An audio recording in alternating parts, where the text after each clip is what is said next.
Recipe టేబుల్కు స్వాగతం. ఈరోజు ఎంతో రుచికరమైన సాంప్రదాయకరమైన వంటకం ఆవపిండి పులిహోర లేదా ఆవాల పులిహోర సులువుగా ఎలా తయారు చేయాలో చూద్దాం.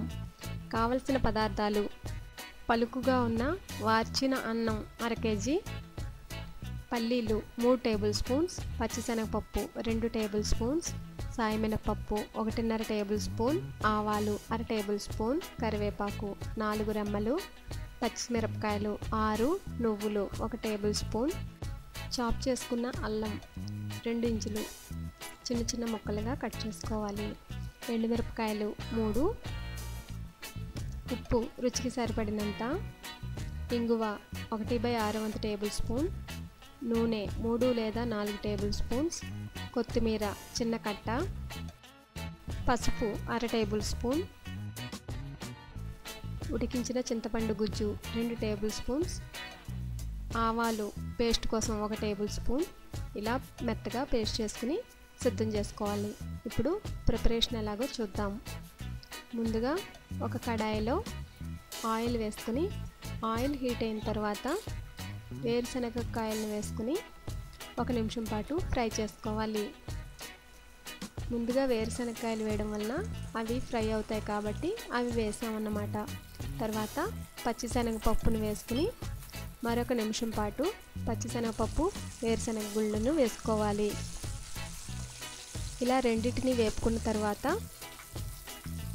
సాయమినపప్పు, అల్లం, ఆవాలు, కరివేపాకు, పచ్చిమిరపకాయలు వీటన్నిటిని వేసి 1 లేదా 2 నిమిషాల పాటు వేయించుకున్న తర్వాత పసుపు, ఇంగువ, సాల్ట్ను వేసుకుని కలుపుకోవాలి.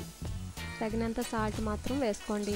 తర్వాత చాప్ చేసుకున్న కొత్తిమీరను కూడా వేసుకుని ఫ్రై చేసుకోవాలి. ఎండుమిరపకాయలను కూడా యాడ్ చేసుకోండి. ముందుగానే టామరిన్ పేస్ట్ను సిద్ధం చేసి ఉంచుకోవాలి. ఇలా ఉడకబెట్టిన చింతపండును గుజ్జును కూడా తగినంత వేసుకుని, అంటే పులుపు ఎక్కువగా తినేవారు కొంచెం ఎక్కువగా వేసుకోండి. ఫ్రై చేసుకున్న తర్వాత స్టవ్ ఆఫ్ చేసుకోవాలి. ఇప్పుడు నువ్వులను కూడా వేసుకుని ఈ మిశ్రమాన్ని సిద్ధం చేసుకున్న రైస్లో వేసుకోవాలి. నువ్వులు లాస్ట్లో ఎందుకు వేసామంటే నువ్వులు ఎగిరిపోతాయి కాబట్టి స్టవ్ ఆఫ్ చేసుకున్నప్పుడు వేసుకున్నా పర్వాలేదు. ఇప్పుడు మొత్తం ఈ మిశ్రమాన్ని అంతటిని రైస్కి బాగా పట్టేలాగా గరిటతో లేదా చేతితో కానీ బాగా కలుపుకోండి.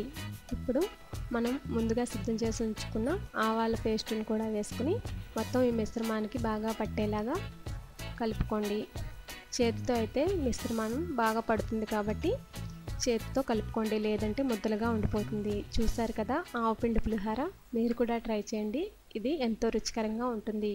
ఫెస్టివల్స్ టైంలో ఈ పులిహోర ప్రిపేర్ చేసుకుంటే ఎంతో ట్రెడిషనల్గా ఉంటుంది. మీరు కూడా ట్రై చేయండి. మరిన్ని రుచుల కోసం రెసిపీ టేబుల్ను సబ్స్క్రైబ్ కాగలరు. ధన్యవాదములు.